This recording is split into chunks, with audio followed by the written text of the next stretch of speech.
Prashant sir, സാധാരണയായി B J P എന്ന് പറയുന്നത് ഒരു ഹിന്ദുത്വ പാർട്ടിയാണ്, എന്തോ മുസ്ലിം വിരോധം വെച്ച് പുലർത്തുന്ന പാർട്ടിയാണെന്നൊക്കെയാണ് കേരളത്തിൽ വ്യാപകമായി അറിയപ്പെടുന്നത്. അല്ലെങ്കിൽ അങ്ങനെയാണ് കേരളത്തിൽ പ്രചാരണം അയച്ചു വിട്ടിട്ടുള്ളത് എന്നാണ് നമുക്ക് മനസ്സിലാക്കാൻ കഴിയുന്നത്. അതുകൊണ്ട് തന്നെയാണ് കേരളത്തിൽ ബി ജെ പിക്ക് പല സ്ഥലത്തും ഈ പറയുന്ന പോലെ ഒരു നിയമസഭാ മണ്ഡലത്തിൽ വിജയിക്കാൻ കഴിയാത്തത്. കൂട്ടത്തോടെ ഒരുമിച്ച് നിന്നുകൊണ്ട് ബി ജെ പിയെ പരാജയപ്പെടുത്താനുള്ള ഒരു ശ്രമം ഈ ന്യൂനപക്ഷങ്ങളുടെ ഭാഗത്തുനിന്ന് ഉണ്ടാവുന്നു എന്നുള്ളതാണ് ശ്രദ്ധേയമായ കാര്യം. പക്ഷേ യഥാർത്ഥത്തിൽ അങ്ങനെ തന്നെയാണോ എന്ന് നമ്മൾ ചോദിക്കുമ്പോൾ ഇത് തെറ്റായൊരു പ്രചാരണമാണ്. പ്രത്യേകിച്ച് കേരളത്തിൽ വളരെ അജണ്ട വെച്ചുകൊണ്ടുള്ള ഒരു പ്രചാരണമാണ് നടക്കുന്നത് എന്ന് നമുക്ക് മനസ്സിലാവും. ഞാനിത് പറയാനുള്ള കാരണം എന്ന് പറയുന്നത്, ഉത്തരേന്ത്യയിൽ നടന്നിട്ടുള്ള പല തിരഞ്ഞെടുപ്പുകളും, ഇപ്പോൾ ഏറ്റവും അവസാനം നടന്ന ബൈ ഇലക്ഷനിലടക്കം, ഈ ഗുജറാത്ത് തിരഞ്ഞെടുപ്പ് ഉൾപ്പെടെ യു പിയിലെ പല തിരഞ്ഞെടുപ്പുകളിലും, അതുപോലെ തന്നെ രാജസ്ഥാനിലെ തിരഞ്ഞെടുപ്പ്, ഇവിടെയൊക്കെ മുസ്ലിം ഭൂരിപക്ഷ മണ്ഡലങ്ങളിൽ ബി ജെ പി വിജയിക്കുന്ന ഒരു കാഴ്ച കാണുന്നു. ബി ജെ പിയിലേക്ക് കൂടുതൽ മുസ്ലിം അംഗങ്ങൾ വരുന്നു. മുസ്ലിം വിഭാഗം കൂടുതലായിട്ട് ബി ജെ പിയോട് അടുക്കുകയും നരേന്ദ്രമോദിയുടെയും യോഗിയെയും അനുകൂലിച്ചുകൊണ്ട് സംസാരിക്കുകയും ചെയ്യുന്ന കാര്യങ്ങളൊക്കെ നമ്മൾ കേൾക്കുന്നുണ്ട്. ഇപ്പം ഡൽഹിയിൽ മുസ്ലിം ഭൂരിപക്ഷ പ്രദേശങ്ങളായിട്ടുള്ള ചില സ്ഥലങ്ങളിൽ ബി ജെ പിയാണ് വിജയിച്ചിട്ടുള്ളത്. ഇതൊക്കെ സൂചിപ്പിക്കുന്നത് ഈ പറയുന്നത് പോലെ ബി ജെ പി ഒരു മുസ്ലിം വിരുദ്ധ പാർട്ടിയോ അല്ലെങ്കിൽ മുസ്ലിങ്ങളോടുള്ള ഒരു സമീപനത്തിൽ എന്തെങ്കിലും തരത്തിൽ ശത്രുത വെച്ച് വിടുന്ന പാർട്ടിയോ ഒന്നും അല്ല എന്ന് തന്നെയല്ലേ? അതെ അതെ അതെ. കാരണം ആ ബി ജെ പി എതിർക്കാന് പ്രതിപക്ഷ കക്ഷികൾ ആദ്യം ഉപയോഗിച്ചിരിക്കുന്ന വേർഡായിരുന്നു ബി ജെ പി ഈ പറഞ്ഞതുപോലെ വർഗീയ പാർട്ടിയാണ്. കാരണം അതിനകത്ത് പ്രധാനപ്പെട്ട ഒരു ഉദ്ദേശം പ്രതിപക്ഷത്തിന്റെ എന്ന് പറഞ്ഞാൽ ഇന്ത്യയിലുടനീളം ഏതാണ്ട് 80% ഈ പറയുന്ന ഹിന്ദു വോട്ടുകൾ വീടിച്ചു നിൽക്കുകയും 20% വിജയിക്കുന്ന വരുന്ന ഈ മുസ്ലിം വോട്ടുകൾ ഒന്നിച്ചു നിൽക്കുകയും ആണെന്നുള്ള ഒരു ധാരണ. പിന്നെ ഓരോ സംസ്ഥാനങ്ങളും വീഴ്ച നോക്കുമ്പോൾ പ്രധാനപ്പെട്ട സംസ്ഥാനങ്ങളിലെല്ലാം പല നിയമസഭാ ലോകസഭാ മണ്ഡലങ്ങളെയും ജയിപ്പിക്കാൻ കഴിയുന്ന വോട്ട് ഷെയർ ഉള്ള പാർട്ടി ആയിട്ട് ഈ പറയുന്ന മുസ്ലിം പാർട്ടി അല്ലെങ്കിൽ മുസ്ലിം നിൽക്കുന്നു. അപ്പൊ അവരെ ഏതെങ്കിലും രീതിയിലൊക്കെ പ്രീണിപ്പിച്ച് കൂടെ നിർത്തി മറ്റേവരെ പർവ്വതീകരിച്ച് അവരെ വിഘടിപ്പിച്ച് നിർത്തി അവര് വർഗീയ പാർട്ടിയാണെന്ന് പറയിച്ചു പോകുന്ന ഒരു രാഷ്ട്രീയമാണ് കണ്ടത്. നമ്മൾക്ക് ഇപ്പൊ ഏറ്റവും അവസാനം ഞാൻ ഈ പറഞ്ഞ കേരളത്തിൽ നിന്ന് പറഞ്ഞു എന്ന് പറയുന്നതുകൊണ്ട് ഞാൻ പറഞ്ഞു, 2014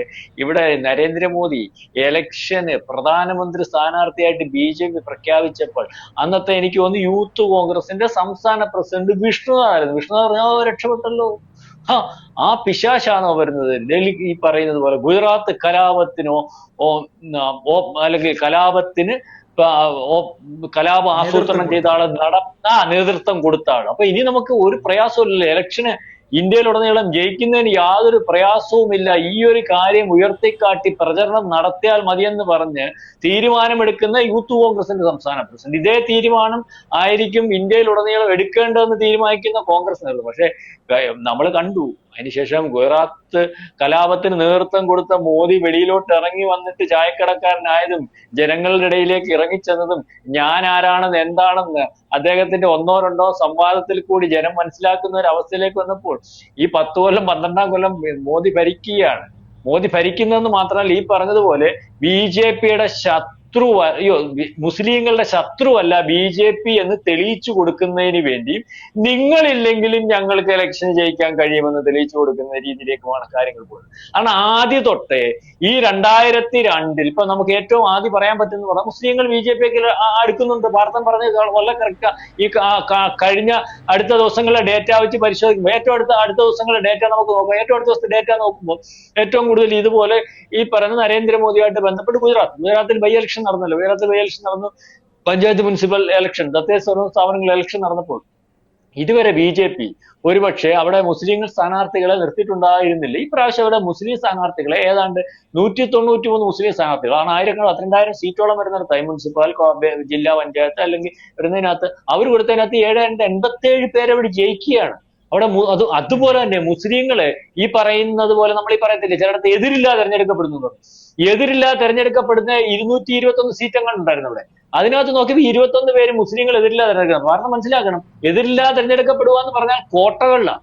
ഇപ്പൊ മുസ്ലിങ്ങളെ ഈ ബി ജെ പി കോട്ടകളില് ഇപ്പൊ ബി ജെ പിയെ കൊണ്ട് മുസ്ലിങ്ങളെ കൊണ്ട് നിർത്തി ബി ജെ പിക്ക് എതിരില്ലാതെ തെരഞ്ഞെടുപ്പിക്കേണ്ട കാര്യമില്ല. അതായത് മുസ്ലിങ്ങളുടെ ഏരിയയിൽ തന്നെ ഞങ്ങൾ ബി ജെ പി ആണ്, ഞങ്ങൾ ഇവിടെ മത്സരിക്കുന്നു എന്ന് പറഞ്ഞ് മത്സരിക്കുന്നത് മുസ്ലിങ്ങളാവുകയും അവരെതിരില്ലാതെ തെരഞ്ഞെടുക്കപ്പെട്ടു. അത് ബി ജെ പി മുസ്ലിം കോട്ടകളിൽ സ്വാധീനം ഉറപ്പിക്കുന്നു. ഗുജറാത്ത് പോലെ ഉള്ളിടത്ത് 2022 അവിടെ നടന്ന കലാപത്തിന് ശേഷം അവിടുത്തെ മുസ്ലിങ്ങളെ വളരെ കൃത്യമായിട്ട് ധ്രുവീകരിച്ച് നിങ്ങളുടെ ശത്രുവാണ്, നിങ്ങളെ കൊന്നു തള്ളിയവനാണ്, അല്ലെങ്കിൽ നിങ്ങളുടെ എല്ലാ കാര്യത്തിനകത്തും കുഴപ്പങ്ങൾ ഉണ്ടാക്കുന്നവനാണ്. മുത്തലാഖ് നിയമം വന്നപ്പോൾ, അല്ലെങ്കിൽ കാർഷിക നിയമം വന്നപ്പോൾ, CAA വന്നപ്പോൾ, ഈ ഏറ്റവും അവസാനം വഖഫ് വന്നപ്പോൾ എല്ലാം അവരെ തെറ്റിദ്ധരിപ്പിച്ച് കൂടെ നിർത്തിയിരുന്ന കോൺഗ്രസിന്റെ പറച്ചിലിനകത്ത് അസത്യമുണ്ടെന്ന് കണ്ട് ഇപ്പൊ BJPയുടെ കൂടെ കൂടുന്ന മുസ്ലിങ്ങളെ നമുക്ക് കാണാൻ സാധിക്കുന്നത്. ഇത് UP യിൽ സംഭവിക്കുന്നുണ്ട്. UP യില് കഴിഞ്ഞ 2024 ആ പാർട്ടിക്കകത്ത് ഉണ്ടായ ചില പ്രശ്നങ്ങളും, അല്ലെങ്കിൽ ഈ പറയുന്ന പോലെ കോൺഗ്രസ് നടത്തിയ അപവാദ പ്രചരണങ്ങൾക്കകത്തും വിശ്വസിച്ച് അവിടുത്തെ സാധാരണക്കാരായ മുസ്ലിങ്ങളും OBCയും ഒക്കെ ഈ പറയുന്നത് പോലെ BJPയെ വിട്ട് മാറി ചിന്തിക്കുന്ന ഒരവസ്ഥ വരികയും കുറച്ച് സീറ്റുകൾ നഷ്ടപ്പെടുകയൊക്കെ ചെയ്തപ്പോൾ അതിനുശേഷം യോഗി കാര്യങ്ങളിലേക്ക് കടന്ന് അവിടെ സംഭവിച്ച കാര്യങ്ങൾക്കകത്ത് തിരുത്തൽ വരുത്തി ആ തെറ്റിദ്ധാരണ പോലെ നിന്നവരെ തിരിച്ചു കൊണ്ടുവന്നപ്പോൾ മത്സരിച്ച 10 സീറ്റിനകത്ത് ബഹുഭൂരിപക്ഷം വരുന്ന നിയമസഭാ സീറ്റുകളും മുസ്ലിം ഭൂരിപക്ഷം ഉള്ളതായിട്ട് പോലും അവിടെ എല്ലാം മുസ്ലിങ്ങളല്ലാത്ത കാൻഡിഡേറ്റ്സിനെ നിർത്തി യോഗി ജയിപ്പിക്കുന്ന ഒരു അവസ്ഥയിലേക്ക് വന്നു. ഏറ്റവും അവസാനം ഗോക്പൂർ, അതായത് വലിയ പറച്ചിലായിരുന്നല്ലോ, അയോധ്യ പോലും പോയി ലോക്സഭയിൽ BJPയുടെ കയ്യിൽ നിന്ന്. അതുകൊണ്ട് തന്നെ അയോധ്യ നിയമസഭാ മണ്ഡലത്തെ മിൽക്കിപൂർ എന്ന് പറയുന്ന മണ്ഡലത്തിൽ 55,000 വോട്ടിന്റെ ഭൂരിപക്ഷം, അവിടെ ഭൂരിപക്ഷം മുസ്ലിങ്ങളാണ്. ഏതാണ്ട് വളരെ കൂടുതൽ ഭൂരിപക്ഷത്തിൽ വോട്ടേഴ്സ് ഉള്ള മുസ്ലിങ്ങളുടെ മണ്ഡലത്തിലാണ് ജയിക്കുന്നത്. ആരെ നിർത്തി? ഹിന്ദുവിനെ നിർത്തിയാണ് ജയിക്കുന്നത്. യോഗിക്ക് അവിടെ വലിയ സോക്കടമുള്ള ആളാണ്. യോഗി എല്ലാം ഒരേപോലെ ആൾക്കാരെ കാണുകയും ചെയ്യുകയും ഒക്കെ. പക്ഷെ വെല്ലുവിളി യോഗി ഏറ്റെടുക്കും. വെല്ലുവിളി ഏറ്റെടുക്കുന്നതുകൊണ്ട് അവിടെ ഞാൻ ആദ്യം തൊട്ട് യോഗി പറഞ്ഞത് ഞങ്ങൾക്ക് ജയിക്കാൻ സാധിക്കില്ല. 80 അല്ല 20 അല്ല 80 വലുത്, ഞങ്ങളാണ് വലുത്. അപ്പൊ നിങ്ങളെ നിർത്താതെ ഞങ്ങൾക്ക് ജയിക്കാൻ പറ്റുമെന്ന് യോഗി പരസ്യമായിട്ട് വെല്ലുവിളിച്ച് അവിടെ ലോക്സഭയിലും നിയമസഭയിലും സീറ്റ് കൊടുക്കാതെ ജയിച്ചു വരുന്ന ഒരവസ്ഥയുണ്ട്. ഇത് ഗുജറാത്തിലുമുണ്ട്.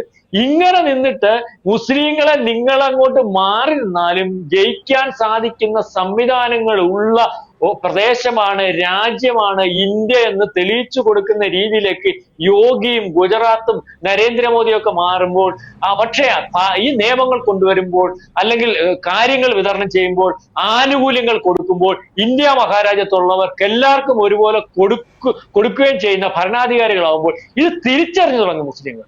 ഞങ്ങളെ തെറ്റിദ്ധരിപ്പിച്ചിരിക്കുകയാണ്, ഞങ്ങൾ ഇന്ത്യയുടെ ഭാഗമാണ്, ഞങ്ങളുടെ കൂടെയാണ് ഇന്ത്യയുടെ ഭരണാധികാരി, ഞങ്ങളുടെ കൂടെയാണ് മോദി, ഞങ്ങളുടെ കൂടെയാണ് യോഗി, ഞങ്ങളുടെ കൂടെയാണ് BJP എന്ന് തോന്നിയപ്പോൾ അവര് കപടതയെ തിരിച്ചറിഞ്ഞ മുസ്ലിങ്ങളിലേക്ക് ഒഴുകുന്നു. അത് UP യിൽ ഒഴുകുന്നു.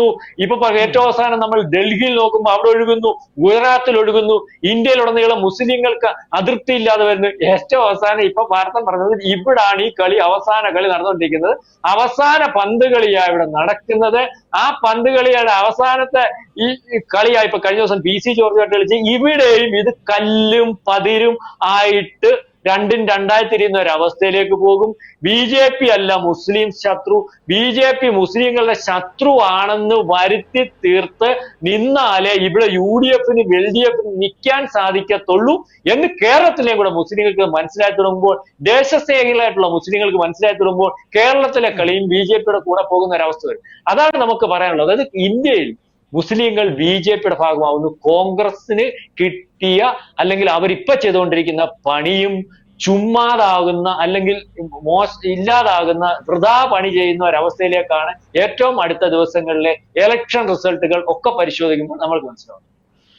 തീർച്ചയായിട്ടും ഈ പറയുന്നത് പോലെ കോൺഗ്രസ് കാലകാലങ്ങളായിട്ട് നടത്തിക്കൊണ്ടിരിക്കുന്ന വ്യാജ പ്രചാരണങ്ങളും ആ പ്രചാരണത്തിന്റെ ഭാഗമായിട്ടുള്ള കാര്യങ്ങളുമെല്ലാം മോദിയുടെ മൂന്നാം ഘട്ട ഭരണം അല്ലെങ്കിൽ മൂന്നാമത്തെ ടേമിലുള്ള ഭരണം വരുമ്പോഴേക്കും ഒരുപാട് ന്യൂനപക്ഷ വിഭാഗങ്ങൾ, ക്രിസ്ത്യൻസും മുസ്ലിംസും അടക്കം BJPയോട് അടുക്കുന്ന ഒരു കാഴ്ചയാണ് നമ്മൾ കാണുന്നത്. ഒരു 5 വർഷം കഴിയുമ്പോഴേക്കും നല്ല രീതിയിലുള്ള മാറ്റങ്ങൾ തന്നെയായിരിക്കും വരിക എന്ന കാര്യത്തിൽ യാതൊരു സംശയവുമില്ല. അതിൽ ഏറ്റവും കൂടുതൽ ഈ പറയുന്ന മുത്തലാഖ് പോലുള്ള ബില്ലുകൾ അതൊക്കെ സഹായിച്ചിട്ടുണ്ട്. കാരണം മുസ്ലിം സ്ത്രീകൾക്ക് ഒരുപാട് നീതി കിട്ടുന്ന കാര്യത്തിൽ അവരുടെ ആ മുത്തലാഖ് ബില്ലൊക്കെ ഒരുപാട് സഹായിച്ചിട്ടുണ്ട് എന്ന കാര്യത്തിൽ യാതൊരു സംശയവുമില്ല.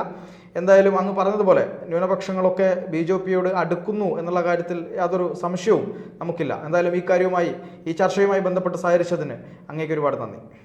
കൂടുതൽ വാർത്തകളും വിശേഷങ്ങളും നിങ്ങളിലേക്ക് എത്താൻ ABC മലയാളം സബ്സ്ക്രൈബ് ചെയ്യുക, ബെൽ ബട്ടണും അമർത്തുക.